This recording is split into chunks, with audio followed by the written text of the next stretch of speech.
Good evening, good morning, good afternoon, wherever you are when you see this video.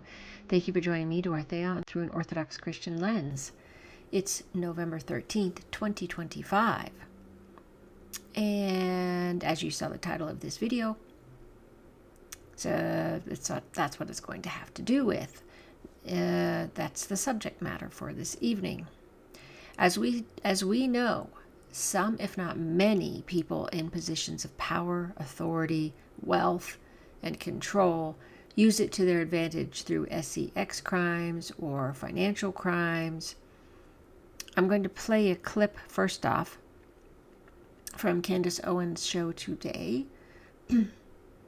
and comment afterwards. And then I'll move on to a brief article.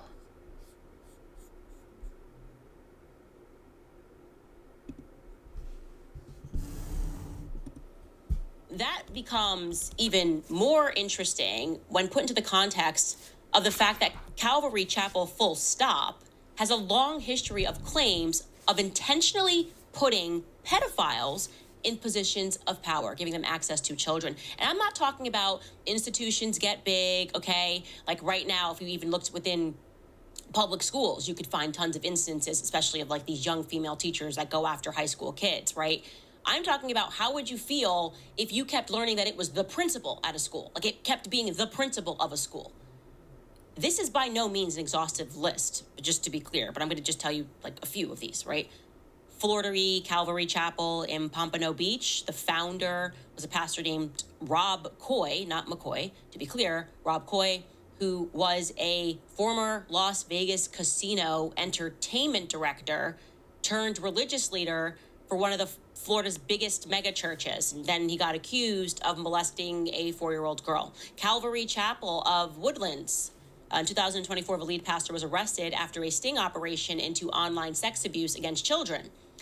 Calvary Chapel Cary, the lead pastor, resigned amid allegations of incest with his own son, bullying, drug addiction, and the misuse of funds. Calvary Chapel in Orange County, the lead pastor named Mission Viejo was convicted of abusing 2 girls. Calvary Chapel Solid Rock, that's in Minnesota. Jason James Taylor was the lead pastor it's on the border of Wisconsin, by the way. He was among 6 people who were arrested following a solicitation of minors. It was a sting operation that was led by Minnesota's Human Trafficking Investigators Task Force. Then in Santa Ana, California, there's a fellowship of Calvary Chapels, which includes Idaho, the North County Chapel in Post Falls, Idaho. They're currently being sued by victims who accuse the church of intentionally concealing a known sexual predator in their midst. They knew his history. They hired him anyways, Anthony Iglesias, and he's currently serving time. He was found guilty in Idaho State Correctional Facility for his crimes. The lawsuit alleges that when the victim's parents went to the lead pastor, Reverend Robert Davis, to discuss their son's sexual abuse, Davis acknowledged to them, and again, this is what their lawsuit is alleging, that he knew of Iglesias' history. And he stated words to the effect of, yeah, we knew, that's why we pulled him out of Thailand. Now, Thailand, by the way, was some orphanage program that they were running. Orphanages everywhere. For some reason, these churches are getting involved in orphanages, and then there's a lot of these abuse scandals. Now, there's also the former Calvary Chapel pastor in Virginia who pled guilty to child sex abuse. The former Calvary pastor's name was Doug DeAndrea. He is currently serving time in jail in Virginia on multiple charges related to child sex abuse. There's the Calvary Chapel in Fort Lauderdale in 2019. This is not the lead pastor, but an employee who was arrested after authorities say they found numerous downloaded images and videos of child pornography in his home computer. There is the Calvary Chapel in North Thurston, Oregon, and this one's a doozy, okay? The lead pastor is this guy, Jeffrey Keon Ziz. He confessed to sexual misconduct, which involved his 3 daughters over a period of 2 years. The incestuous abuse started when the daughter was 11.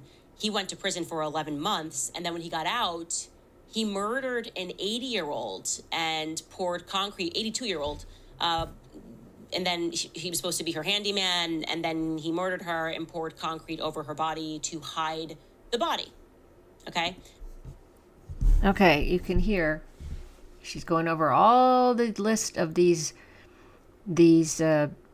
Calvary churches, or Calvary chapels, whatever they were called.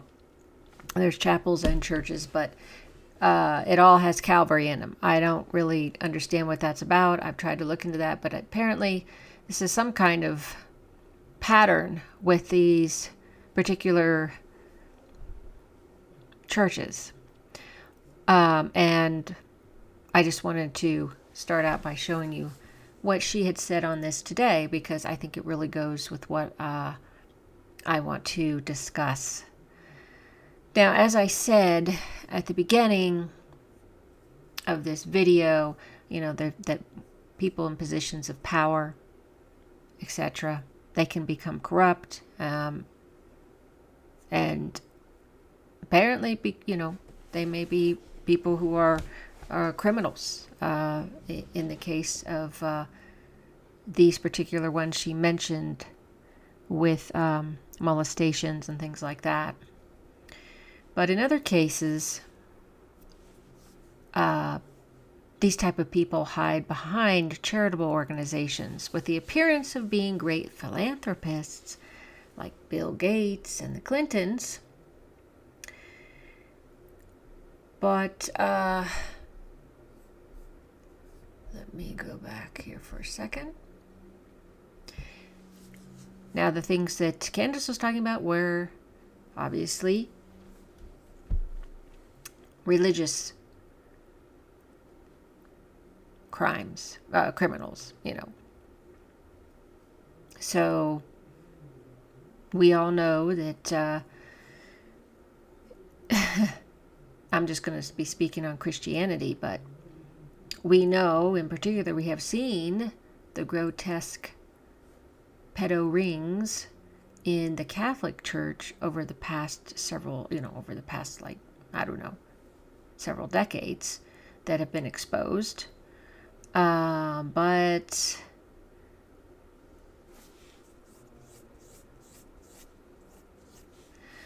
I think that this happens in all Christian churches. Again, it has to do with people with power.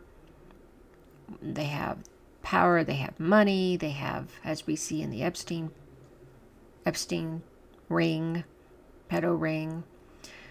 And so we can't, it's not just the Catholic Church, and as you see, we have the Calvary churches that are the Protestant ones. And so now, because, they're going to hide in these particular types of houses of worship, because it's like a facade. It's a way to these predators and fraudsters to hide behind there, because it's like a front, because they know that these places are supposed to be revered and they're supposed to be respected, and bad and evil things aren't supposed to happen there, but we know it happens. So I have a article to share with you now.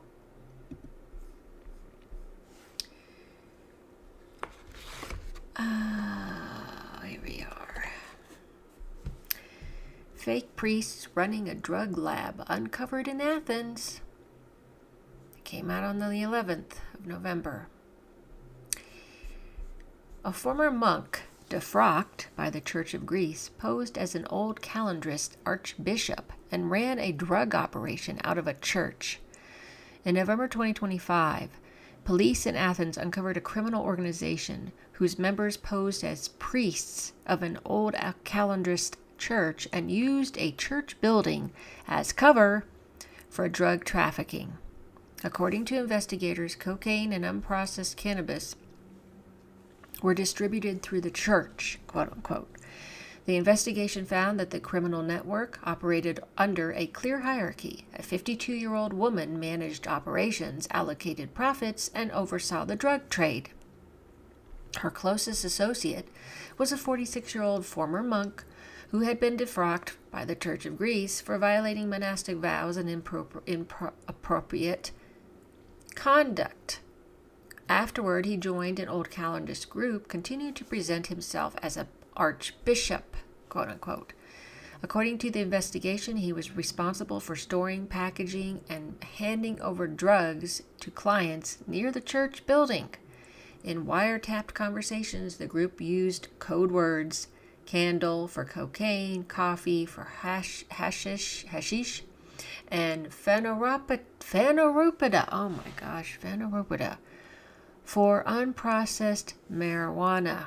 During the searches, police seized more than 2 kilograms of cocaine, 9 kilograms of cannabis, electronic scales, mobile phones, signal jammers, and a large amount of cash. 8 people were arrested, 7 of whom had prior records for similar offenses. According to Athens News, the building where the church, quote unquote, operated belongs to the state-owned company, I can't read that or pronounce it, and had been leased to entities connected with the suspects. The investigation is ongoing. So, as you can see, it seems to me that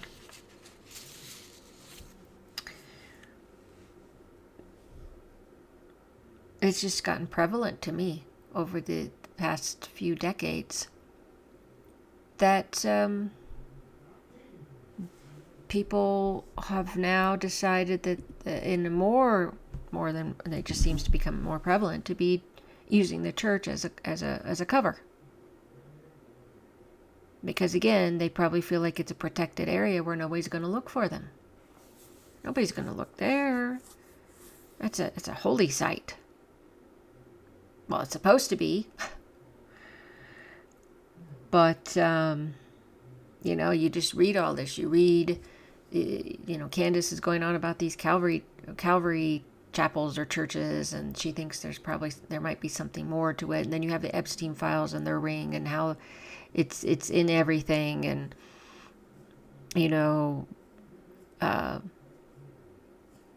money laundering probably. And then I think it was the smuggling of guns. And then there's the sex trafficking. There is so many things going on in that. Probably some kind of financial fraud. I don't know. But, a lot of these things have to do with that. Like I said, the fronts with some charitable organizations is, again, it's a charity. It's to help people. It's a wonderful place. It's a good thing. And, for the most part, we would hope that, yes, we would say yes, that they are, charitable organizations are a good thing. Churches obviously are supposed to be revered, and, we consider them a holy place. But it's you don't want to become a skeptic to a fault, and think every place you go is like filled with fraudsters or sex criminals and things like that, because of all of the stuff that we're hearing. But I thought it was important because look at a drug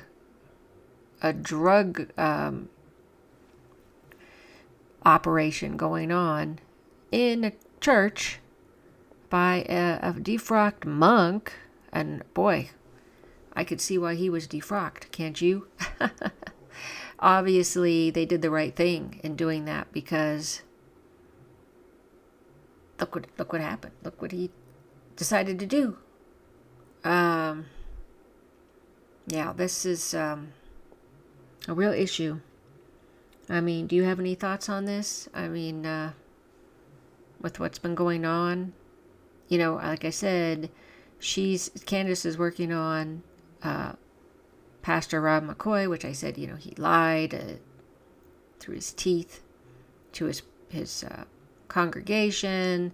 She thinks there's ties there. And then I was looking into that with all the TPUSA bigwigs in there, pastors and everything, connected to NAR and 7MM. But it really makes you think about what she was saying. You know, it became TPUSA Faith, but it was originally just a free markets capitalism organization. And it's turned into this, she thinks it's an infiltration. It sounds like it, especially with NAR in there as well and all that. And, we have so many things going on with, like I said, with these weird operations and connections. And, you can't help but wonder if everything's connected in some way, even though there's really no proof of that, and it probably isn't, but it just makes you feel like that. I mean, is this, a terrible trend that's going on now? Or is this like the new normal, quote unquote, for our living in possibly the last days, according to some bishops and elders? I don't know. I just found the whole thing very interesting and kind of disturbing, obviously.